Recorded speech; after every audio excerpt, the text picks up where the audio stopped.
estudiantes de la Universidad Católica de Cuenca. El tema a tratar es antivirales y antimicóticos.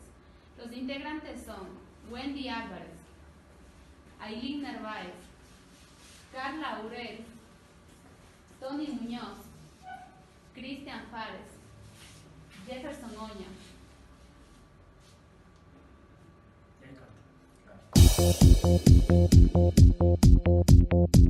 Vamos a hablar sobre los antimicóticos. Los antimicóticos son sustancias químicas utilizadas para el tratamiento de infecciones causadas por varios tipos de hongos. Esto dice que llega a producir una acción bactericida y bacteriostática y sobre estos microorganismos que dependerá de la dosis y el sitio de aplicación por donde se lo administre. También dice que se los son llamados antifúngicos y antimicóticos. Son medicinas relativamente nuevas y dice que esta se empleó su inicio hace apenas 50 años y desde entonces se hacen registrar grandes avances. La acción de los antimicóticos, esto se clasifica en nistatina, fluconazol, itraconazol, ketoconazol y la terpinafina. Bueno, esto dice que está dentro de los azoles y se reservan para las micosis profundas y también para las micosis superficiales. Es individuales e individuos inmunodeprimidos.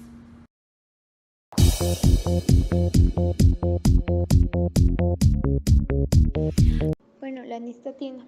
La nistatina dice que las características generales de la nistatina es un antibiótico antifúngico tópico parecido a la anfotericina B.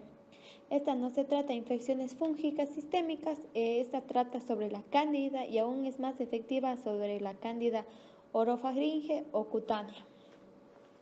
Los mecanismos de acción de la nistatina. Esta posee propiedades fungistáticas y fungicidas. Es un in vitro frente a una amplia variedad de levaduras y hongos relacionados. Las indicaciones terapeutas, estas dice que son infecciones micóticas y cutáneas y mucocutáneas causadas por especies de cándida. Las interacciones medicamentosas de este medicamento aún han sido descritas. Las reacciones adversas, bueno, dice que esta puede producir leves y transitorios náuseas, vómitos, diarrea, dolor abdominal. Las formas tópicas y vaginales de nistatina han producido irrigación de la piel, rash, urticaria en algunos pacientes. Las contraindicaciones de este medicamento dice que si tienen hipersensibilidad a la nistatina en suspensión oral contiene sacarosa, lo que debe utilizarse con precaución en pacientes con diabetes mellitus. La farmacocinética dice que aunque la nistatina se usa por vía oral, se absorbe mal en el tracto gastrointestinal. Tras de administración oral se excreta casi completamente en las heces como un fármaco inalterado. La nistatina no se absorbe en la piel intacta a las membranas mucosas. La posología de la nistatina tópica dice que le podemos dar de 2 a 4. Se puede aplicar de 2 a 4 al día. En adultos y niños dice que puede ser de 400 a 600 unidades internacionales 4 veces al día por 7 días. En la categoría en el embarazo, esta dice que está categorizada en la C. No se conocen los efectos sobre el feto de la administración durante el embarazo. La nistatina en suspensión oral debe utilizarse durante el embarazo solo cuando sea claramente necesario. Las presentaciones farmacéuticas, bueno, esta dice que viene en spray, en gotero y en suspensión oral. En spray, bueno, dice que esta viene de 30 milímetros, en el gotero también viene de 30 milímetros y en la suspensión oral viene de 120 milímetros. Los nombres comerciales de la nistatina es acronistina y nistada. Los antibióticos, bueno, también están dentro de los azoles. ¿Qué son los azoles? Son eficaces para tratar infecciones micóticas que la nistatina. Estos alteran funciones enzimáticas del hongo al interior con la síntesis del ergosterol, componente esencial de su membrana. Inhibe la desmitelasa. Al bloquear las enzimas, impide el crecimiento y la replicación celular de esta patología. El tratamiento de infecciones es clotrimazol, ketoconazol, fluconazol, miconazol y itraconazol.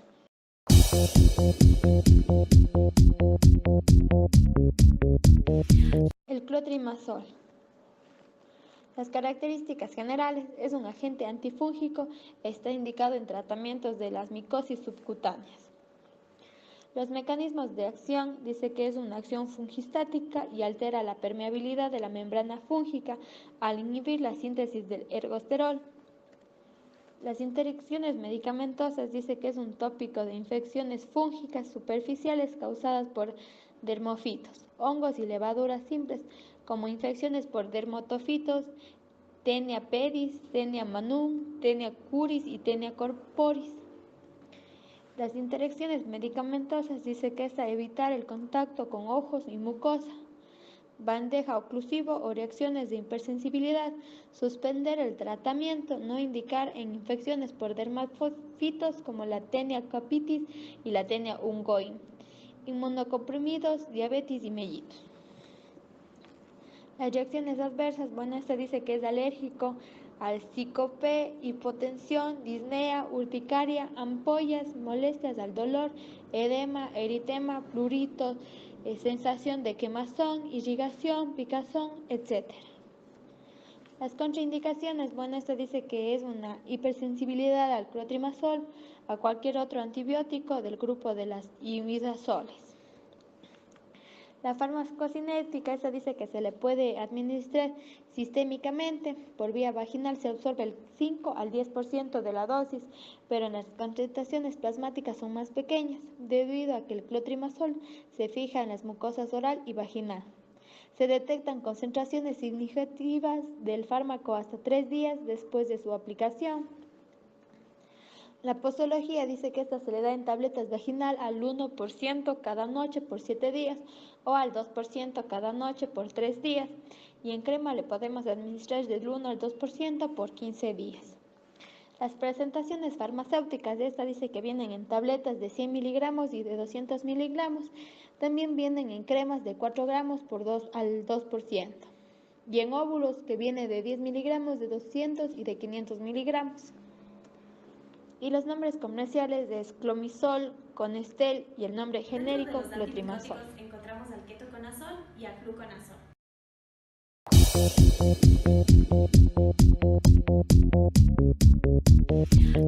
El ketoconazol. Características generales. El ketoconazol es un fármaco antifúngico de la familia de los imidazoles, activo por vía oral.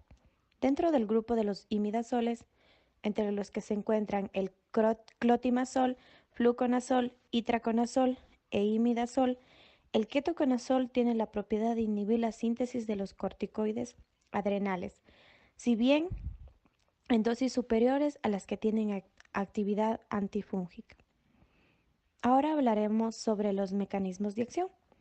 De la misma manera que los otros antifúngicos imidazólicos, el ketoconazol ejerce su efecto alterando la síntesis de la membrana celular de los hongos. El ketoconazol inhibe la síntesis del ergosterol al interaccionar con la 14-alfa desmetilasa, una enzima del citocromo 450. Es necesaria para la conversión del lanosterol al ergosterol, un componente esencial de la conversión del lanosterol. Todo esto es un componente que activará a la esencia de la membrana de los hongos.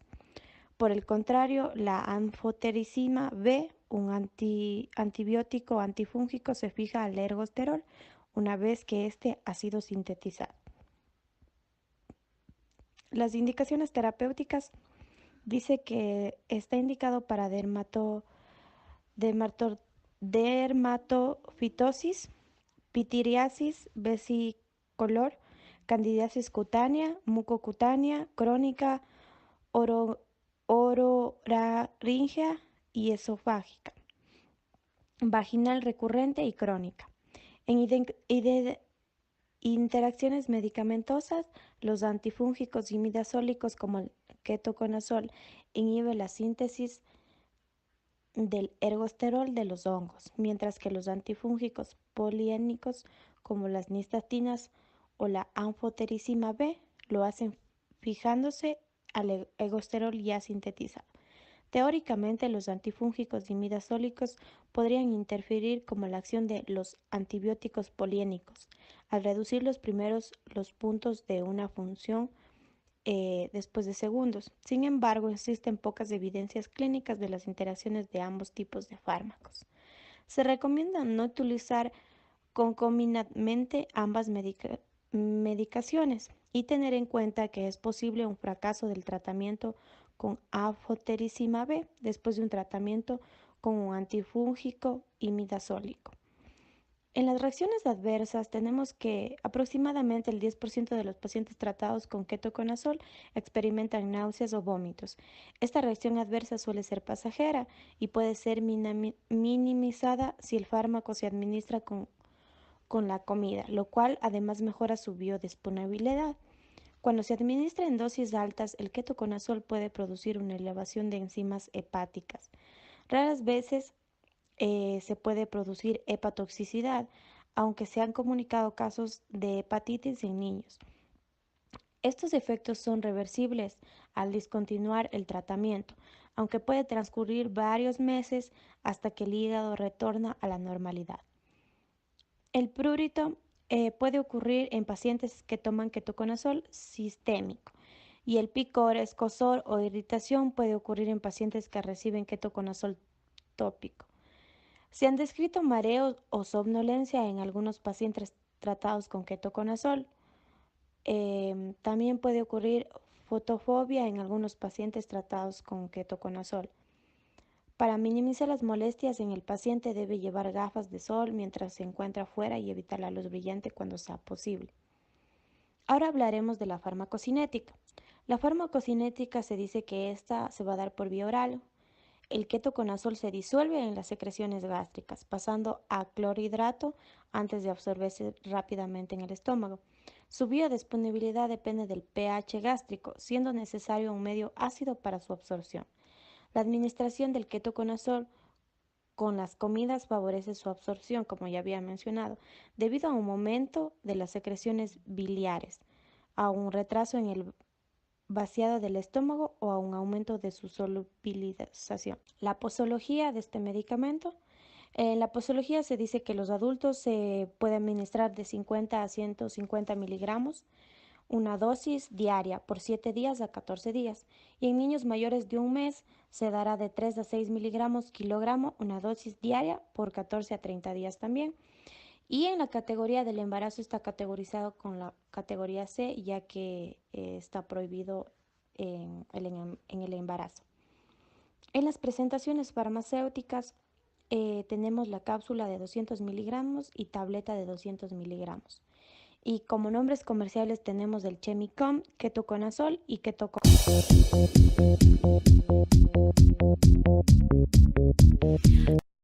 Se dice que el fluconazol es un antifúngico sintético de la familia de los imidazoles, que se puede administrar por vía oral e intravenosa. Su espectro de actividad es mayor que de los otros antifúngicos imidazólicos que ya habíamos mencionado. Además, el fluconazol es más resistente al metabolismo hepático de primer paso, es menos lipofílico y se une menos a las proteínas del plasma, por lo que tiene una mayor biodisponibilidad. En su mecanismo de acción, como otros antifúngicos azoles, el fluconazol ejerce su efecto alterando la membrana celular del hongo. El fluconazol inhibe la síntesis del ergosterol mediante la interacción con desmetilasa 14-alfa, una enzima del citocromo P450 que se necesita para convertir en lanosterol a ergosterol. Un componente esencial de la membrana, en contraste a la anfotericina B, se une al ergosterol después de que éste se ha sintetizado. Y en las interacciones medicamentosas tenemos que este puede ser indicado para contraindicado a hipoglucemiantes orales, anticoagulantes tipo cumarina, fenitoína, ciclosporina, rifampicina y teofilina. En indicaciones terapéuticas se dice que es un tratamiento de infecciones fúngicas. Como reacciones adversas, se han reportado raramente trastornos exfoliativos de la piel, como el síndrome de Stevens en los pacientes tratados con fluconazol con alguna enfermedad maligna concurrente o SIDA. Estos trastornos exfoliativos de la piel se caracterizan por un eritema, ampollas, dermatitis exfoliativa y exfoliación membranas mucosas, dando que los pacientes a menudo reciben múltiples medicaciones. Bueno, en la farmacocinética tenemos que el fluconazol se administra por vía oral e intravenosa. La farmacocinética de ambos fluconazol vía intraoral son similares. Bueno, en lo que es en nuestro país, en Ecuador, solo tenemos lo que es la administración vía oral. Y la absorción, obviamente, del medicamento va a ser por gastrointestinal. Es rápida y casi es completa. En este medicamento también se puede decir que la comida no afecta ni a la velocidad ni al grado de absorción y que las concentraciones séricas máximas se alcanzan en 1 o 2 horas después de la administración. El fluconazol, las concentraciones séricas máximas aumentan en una proporción a la dosis. Las concentraciones plasmáticas de fluconazol en el estado estacionario se alcanza dentro de 5 a 10 días a dosis en el rango de 50 a 400 miligramos día y el plazo de 2 días cuando se administrará por primera vez en una dosis de carga de doble de la dosis diaria habitual. Y también de este medicamento vamos a ver lo que es su posología. Su posología dice que en adultos va a ser administrado de 50 a 150 miligramos, una dosis diaria por 7 a 14 días. En niños mayores de un mes, de 3 a 6 miligramos kilogramos, una dosis día también, por 7 días a 14 días. Y en el embarazo también se encuentra en la categoría C. En las presentaciones farmacéuticas tenemos tabletas que vienen de 50 miligramos y 150 miligramos y cápsulas de 150, 200 y 300 miligramos. En nombres comerciales tenemos el Fluconax, Flucocid, Fluces y Fluconazol. Miconazol, itraconazol y crisofulvin.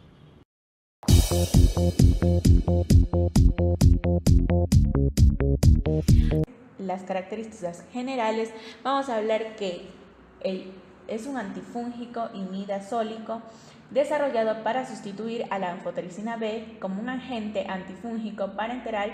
Este va a proporcionar un alivio a los síntomas de la candidiasis vaginal, la tiña y también las condiciones o candidiasis cutáneas en unos 2 a 3 días. Hablaremos del mecanismo de acción. Estos van a inhibir la síntesis de ergosterol, ocasiona un aumento de permeabilidad celular, causando así la filtración de los contenidos celulares.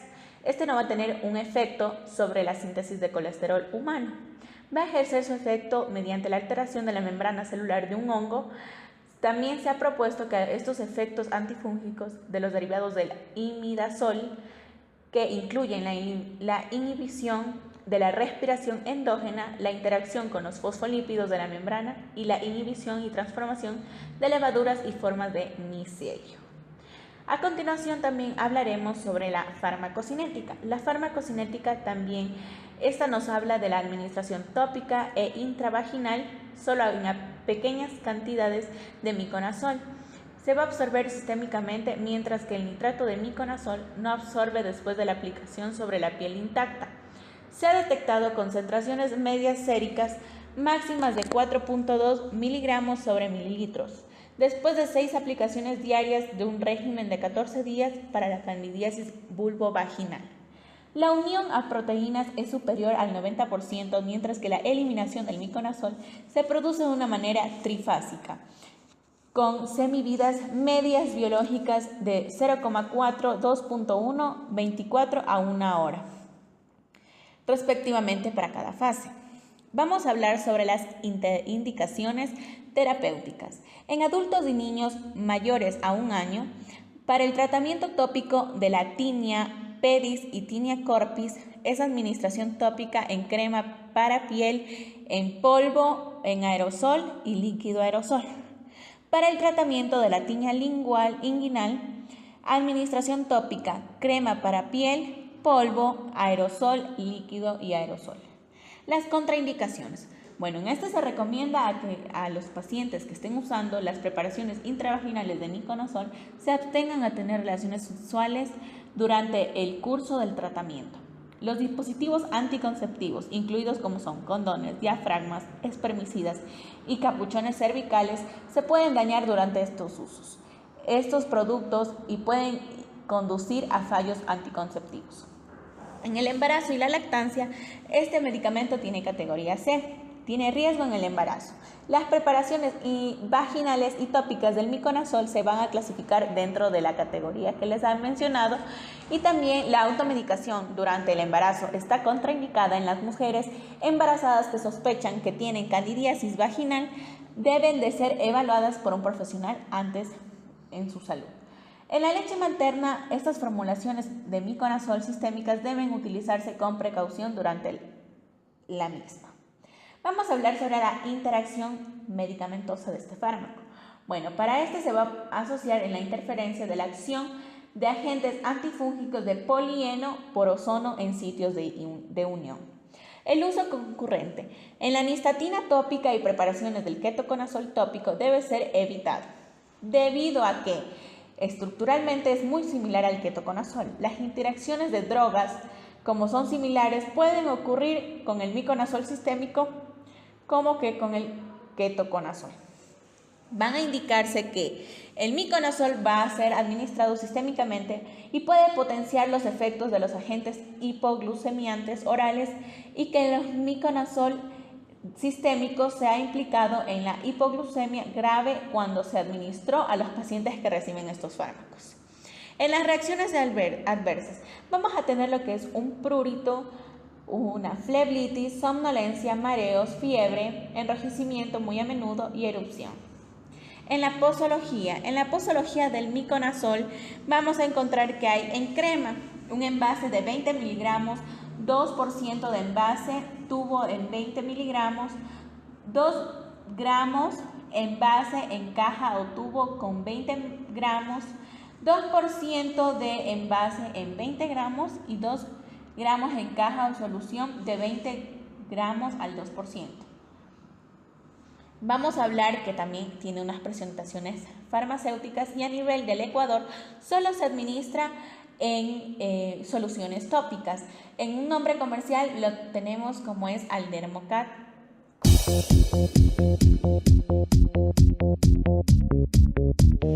Vamos a hablar a continuación del itraconazol. Bueno, como característica general es un antimicótico con gran efectividad, que puede emplearse como un tratamiento de apoyo para enfermos con SIDA o padecimientos oncológicos, cuyos sistemas inmunes están comprometidos tanto en personas inmunodeficientes como en personas que tienen algunos problemas. Vamos a hablar sobre el mecanismo de acción. El mecanismo de acción es un antifúngico que va a interferir en la síntesis proteica del ergosterol en células micóticas. En cambio, en la farmacocinética vamos a encontrar que se va a administrar por vía oral e intravenosa. Después de su administración oral de las cápsulas, la biodisponibilidad del itraconazol es de un 40 a 55%. Si se administra con el estómago vacío, aumentando a 90 de 100% cuando se ingiere con alimentos o con un refresco o cola. El itraconazol se va a metabolizar extensamente con el hígado, habiéndose detectado hasta 30 metabolitos. Las concentraciones de equilibrio después de un tratamiento repetido se alcanzan en 15 días cuando el fármaco se administra por vía oral y de 3 a 4 días cuando se administra por vía parenteral. Las contraindicaciones. Bueno, este no se debe emplear en hipersensibles al medicamento y en concentraciones plasmáticas va a aumentar administrándose simultáneamente el itraconazol y la ciclosporina. En reacciones adversas, vamos a hablar que este fármaco va a tener efectos colaterales indeseables más comunes como son las náuseas, el vómito y rash. Con menor frecuencia podemos observar diarrea, dolor abdominal, pérdida del apetito, inflamación en las piernas y los pies, fatiga, malestar general, cefalea, comezón, mareo, disminución del apetito sexual, impotencia, cansancio, aumento de la presión arterial. No es raro que aparezcan anormalidades en función hepática y renal, y también la pérdida de potasio. Vamos a hablar sobre la interacción medicamentosa. Debe evitarse la combinación de este medicamento con la terfenadina y o astemisol. ¿Por qué razón? Pueden presentarse severos efectos cardíacos. Este itraconazol va a incrementar el efecto de la ciclosporina, digoxina, hipoglucemianes orales, excepto el metformin, la warfarina, y las dosis de estos medicamentos deben ajustarse para evitar los efectos indeseables. La posología de este medicamento se va a recomendar de 200 a 600 miligramos en micosis refractarias como dosis única por día en adultos, y en niños de 3 a 16 años se ha empleado 100 miligramos al día. Vamos a hablar de las presentaciones farmacéuticas en el Ecuador. El canadiol en cápsulas de 100 miligramos concentrado para solución, para perfusión, solución oral 10 miligramos sobre mililitros. Y la itraconazol en cápsulas duras y también en crema, el Mixgen en 15 miligramos.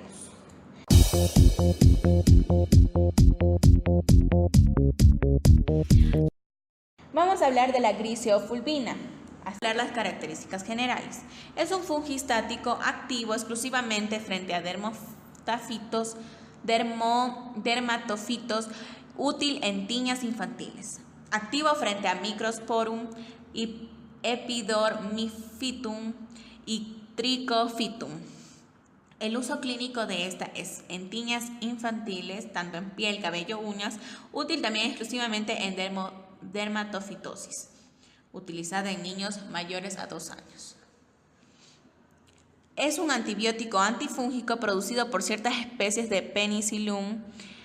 La griseofulvina se comercializa en varias formulaciones orales en un aumento e intento de la biodisponibilidad y disminuir la intolerancia gastrointestinal. La griseofulvina miconizada tiene como partículas 4. Su mecanismo de acción. Bueno, esta va a ejercer su actividad fungoestática principalmente mediante la interrupción de la estructura del uso micótico de la célula fúngica. Este también es eficaz para el tratamiento de infecciones de dermatofitos superficiales, ya que se deposita en las células precursoras de la queratina, hongos, también células y también el pelo, piel infectada. La griseofulvina también posee un efecto vasodilatador directo. Es también considerable en lo que son especies in vitro, como son el Epidermophytum flocosum, Epidermophytum sp, etc. Vamos a hablar de la farmacocinética.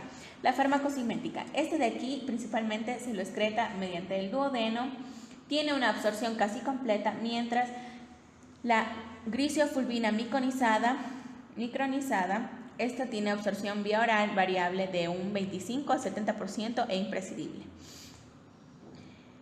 Este no penetra en la piel suficientemente bien como puede ser administrado en vía tópica. La toxicidad de esta en los estudios es subaguda. Es administrada por vía oral y produce necrosis hepatocelular en ratones y en algunas especies. A continuación vamos a hablar sobre las indicaciones terapéuticas.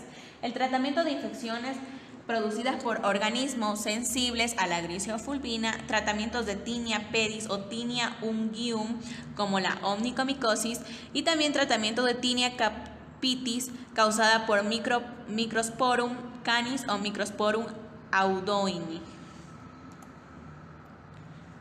Las contraindicaciones. Esta va a estar contraindicada en pacientes con hipersensibilidad, conocida como el fármaco o sus excipientes. Es contraindicada en niños con enfermedad hepática grave y porfiria. Vamos a hablar sobre las reacciones adversas. Las reacciones adversas. Estas son trastornos metabólicos y nutricionales. Estos van a causar efectos estrógenos, ginecomastía en niños, trastornos del sistema nervioso central, fatiga, confusión, insomnio, desorientación, cefalea, incoordinación y mareo. Y también trastornos gastrointestinales como son vómitos, náuseas, diarrea y aftas orales.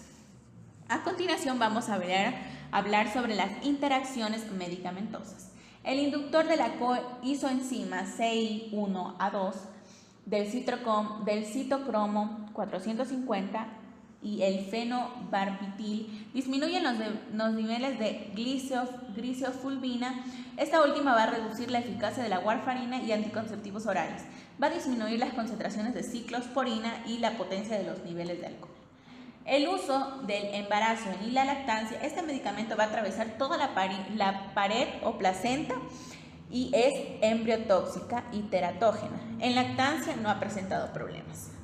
La posología. En la posología va a tener una dosis máxima diaria, dosis general oral en la diaria 1 gramo y en la dosis general oral va a tener de 10 a 20 miligramos sobre kilogramo día cada 12 a 24 horas. Y las dosis en adultos, 1 o 2 comprimidos al día en dosis únicas o fraccionada cada 12 horas. La dosis pediátrica es según la prescripción del médico. En las formas farmacéuticas y nombres comerciales vamos a tener que hay tabletas de full zinc en 500 miligramos.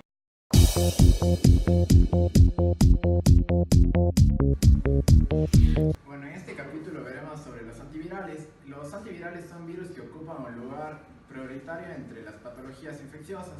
Estos dan lugar a las principales causas de mortalidad en la población infantil. El uso de agentes antivirales se inició en la década de los 50 con el uso de las tiosemicarbazonas. Para el tratamiento de los poxvirus y para el primer antiviral fue la floxuridina, que no se introdujo hasta 1962, y desde entonces se dispone de varios compuestos de uso terapéutico que actúan en distintos bandos de ciclos replicativos de los virus. En este apartado veremos 3, que son el medicamentos contra los virus herpéticos, medicamentos contra los virus respiratorios y los antirretrovirales. Vamos a hablar sobre el primero, que es los medicamentos contra los virus herpéticos.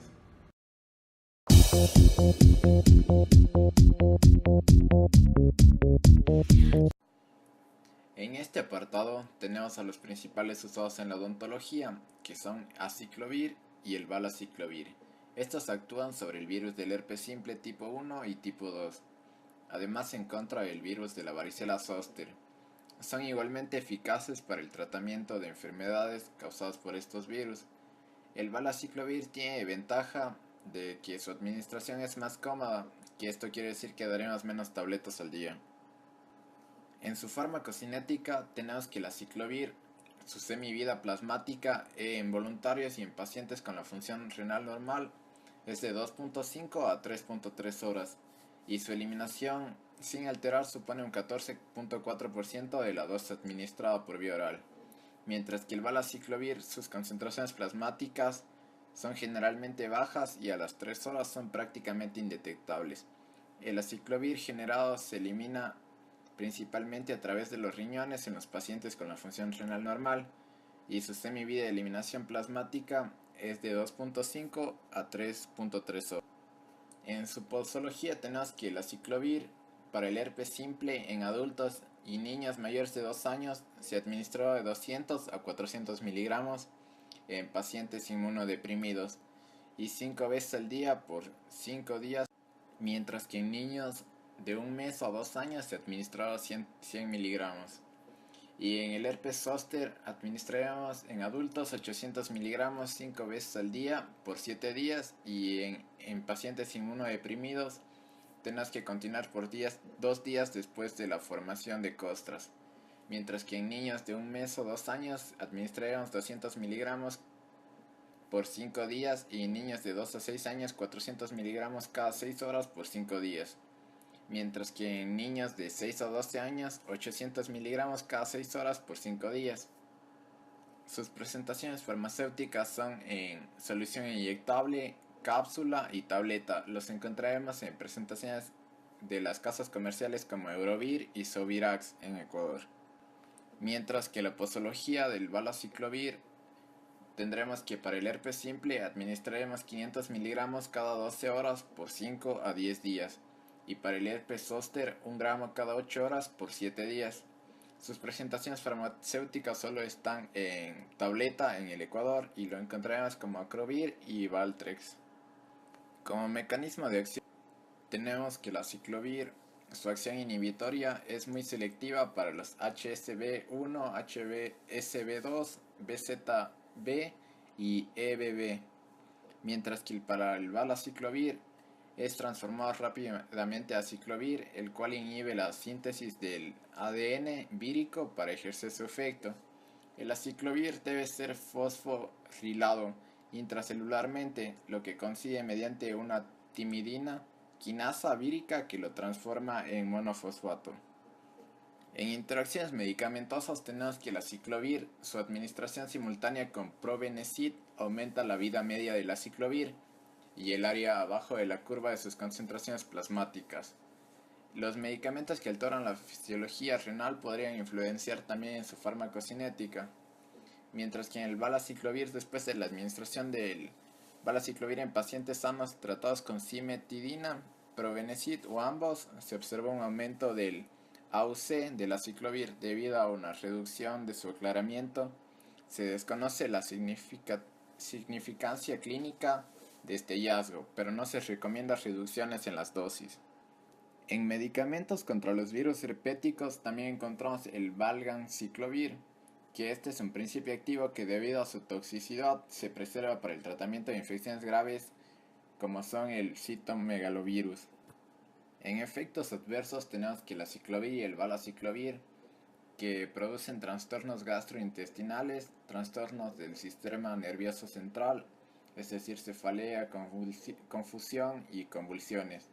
También produce deterioro de la función renal, recomendando una buena hidratación.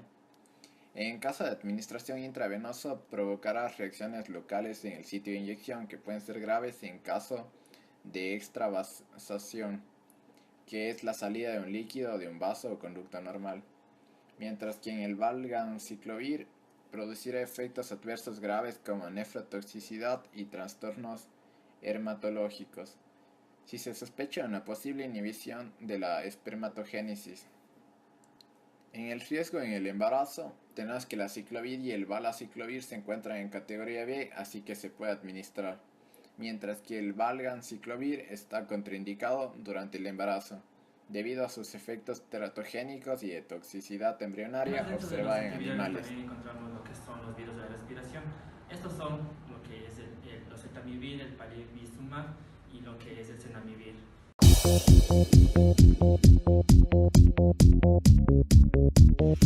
Como siguiente punto tenemos lo que es el oseltamivir.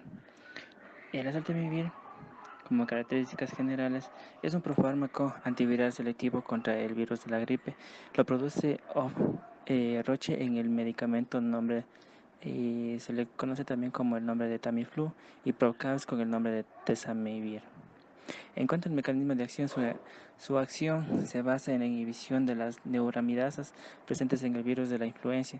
Dichas neuramidasas son las encargadas de liberar el virus de las células infectadas y favorecer a su diseminación. Están en el virión. Las interacciones medicamentosas, las propiedades farmacocinéticas del oseltamivir, como son las escasas uniones a proteínas y el metabolismo independiente de los sistemas de citocromo P450 y de la glucorinasa, indican a las interacciones clínicamente relevantes a través de estos medicamentos. Son pocos probables y además del oseltamivir no presenta ninguna interacción cinética con amoxicilina que se elimina a través de la misma vía, indicando que la interacción del oseltamivir con esta vía es mínima. En cuanto a las indicaciones terapéuticas, su acción se basa en la inhibición de las neuramidasas presentes en el virus de la influenza. Dichas neuramidasas son el encargado de liberar al virus de las células infectadas y favorecer a su diseminación, estando en el viridón. En las reacciones adversas, estas presentan bronquitis, herpes simple, nasofaringitis, infecciones en el tracto respiratorio superior, sinusitis, cefalea, insomnio, tos, dolor, garganta, rinorrea, náuseas, vómito y además dolor abdominal. En cuanto a sus contraindicaciones, esta presenta solo sensibilidad. En cuanto a la posología, en adultos Y adolescentes es adolescentes mayor a 13 años. La dosis oral recomendada en oseltamivir es de 75 miligramos 2 veces al día por 5 días. En cuanto a los nombres comerciales y formas farmacéuticas, esta solo se presenta en lo que es en Tamiflu, tabletas de 75 miligramos.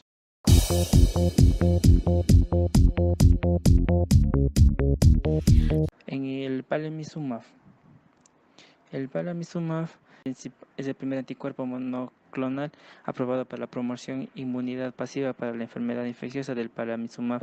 Además, se utiliza para prevenir infecciones en los pacientes pediátricos de alto riesgo debido al virus sincicial respiratorio, la causa más común de neumonía y bronquitis en la infancia y la primera infancia. El mecanismo de acción. El Palemizumab está dirigido a un epitopo en sitio antigénico y en la proteína F en la superficie del RSV. El Palemizumab se une a estos epitopo que está altamente conservado entre diferentes aislados del virus. Por lo tanto, Palemizumab interfiere en la capacidad del virus para replicar e infectar las células. Entre las indicaciones medicamentosas, este puede interferir con pruebas inmunológicas para el diagnóstico del virus, como en algunos ensayos basados en detección de antígenos y en análisis de cultivos virales, dando lugar a falsos. En cuanto a las indicaciones terapéuticas, profilaxis de la infección grave de las vías respiratorias inferiores en pacientes pediátricos con alto riesgo en enfermedad por el virus respiratorio sincital. En cuanto a las reacciones adversas, este fármaco presenta apnea, rash, fiebre y reacciones en punto de la inyección. En las contraindicaciones está presente hipersensibilidad a anticuerpos monoclonales humanizados. En cuanto a la postología en adultos, la dosis oral recomendada de oseltamivir es 75 miligramos 2 veces al día durante 5 días. En cuanto a los niños menores a 15 años o a 15 kilogramos, la dosis es de 30 miligramos 2 veces al día. En los niños de 15 a 30 kilogramos, 45 miligramos 2 veces al día. En niños que pesan 240 kilogramos de peso, son 60 miligramos 2 veces al día. Y niños mayores a 45 kilogramos, 75 miligramos 2 veces al día. En cuanto a las formas farmacéuticas, solo se presenta aquí en el Ecuador el Synagis, que viene en solución inyectable de 50 Por último, en miligramos. este grupo tenemos los antirretrovirales, que en este medio los más conocidos son el abacavir y la acidobudina. A continuación, como último punto de los antivirales, tenemos al subgrupo de los antirretrovirales. Estos son medicamentos que han sido diseñados para interrumpir la replicación del virus del VIH en el organismo. Reciben este nombre porque van dirigidos contra los retrovirus, como el VIH. Los más conocidos en nuestro medio serán dos, el abacavir y la acidobudina.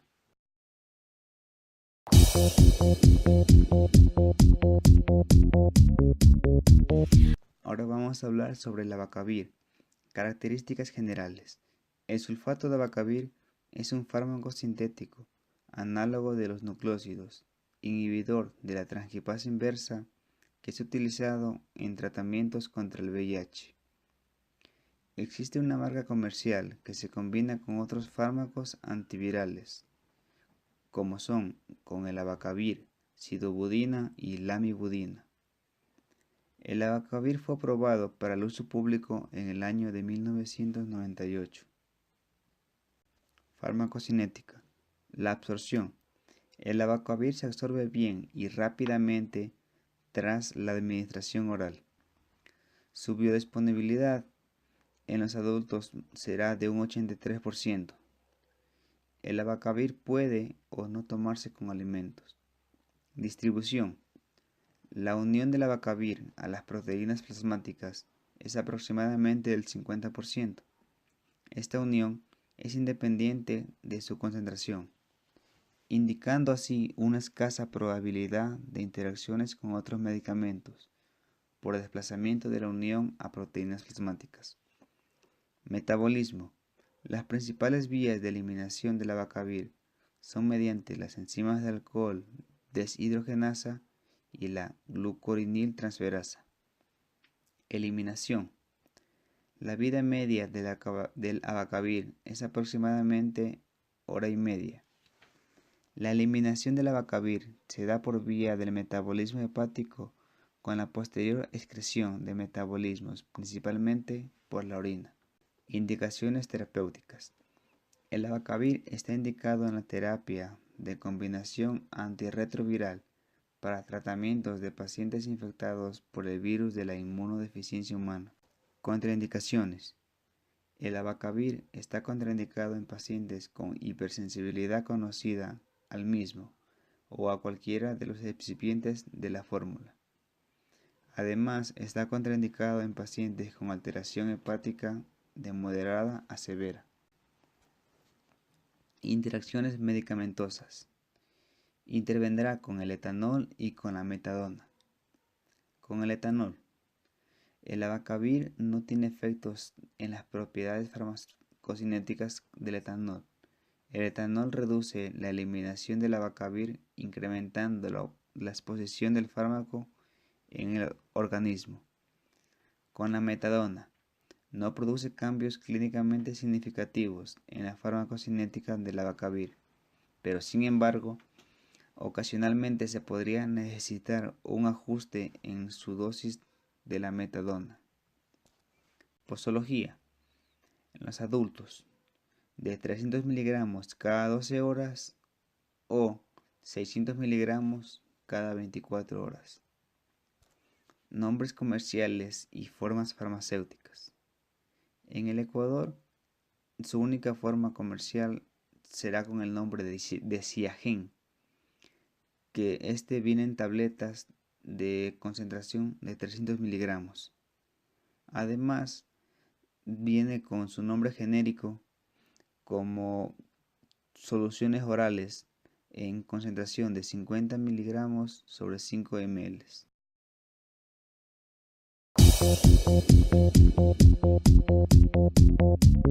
Características generales. Fue el primer medicamento antirretroviral. Fue aprobado en el año 1987 como un medicamento indicado para personas con el SIDA. La sidobudina reduce la transmisión del VIH a otras personas y es comercializado con el nombre de Retrovir. Farmacocinética. Se divide en adultos y en niños. En adultos, la sidobudina se absorbe bien en el intestino y en todos los niveles de dosis estudiados. Su disponibilidad será de entre 60 y 70%. Niños. El perfil farmacocinético de la sidobudina en los niños de 5 a 6 meses es muy similar al del adulto. Su biodisponibilidad fue de 60 a 74%, con una vida media del 65%. Distribución. Los datos indican que la sidobudina atraviesa la placenta y se encuentra en el líquido amniótico de la sangre fetal. También se ha detectado que la sidobudina en el semen y en la leche. Metabolismo. El glucurínido de sidobudina es el metabolito principal, tanto en el plasma como en la orina, y representa aproximadamente 50 a 80% de la dosis administrada, que se elimina por la excreción renal. Eliminación. La depuración renal de sidobudina excede considerablemente la depuración de creatinina. Indicaciones terapéuticas. El Retrovir, en sus formulaciones orales, que serán cápsulas y tabletas, se indican en combinación con otros antirretrovirales para el tratamiento de infecciones del virus de inmunodeficiencia humana. También está indicado para pacientes embarazadas y seropositivas al VIH y sus bebés, ya que este medicamento se ha demostrado que reduce la tasa de transmisión materno-fetal del VIH. Contraindicaciones. Este medicamento está contraindicado en pacientes con hipersensibilidad conocida al mismo o a cualquiera de sus componentes de la fórmula. Además, está contraindicado en pacientes con recuento de neutrófilos anormalmente bajos. Interacciones medicamentosas. Interacciona con 3 medicamentos, con claritromicina, lamivudina y probenecid. Posologías. El adulto será de 300 miligramos cada 12 horas o cuando sea por vía inyectable de 5 mililitros cada 12 horas. Nombres comerciales y formas farmacéuticas. En el Ecuador se comercializará con el nombre de Retrovir. Esta vendrá en solución inyectable en una concentración de 20 miligramos sobre mililitros. Además, como nombre genérico, también vendrán en tabletas de 100 miligramos y de 300 miligramos. Además, su otra forma en solución oral de 50 miligramos sobre 5 mililitros.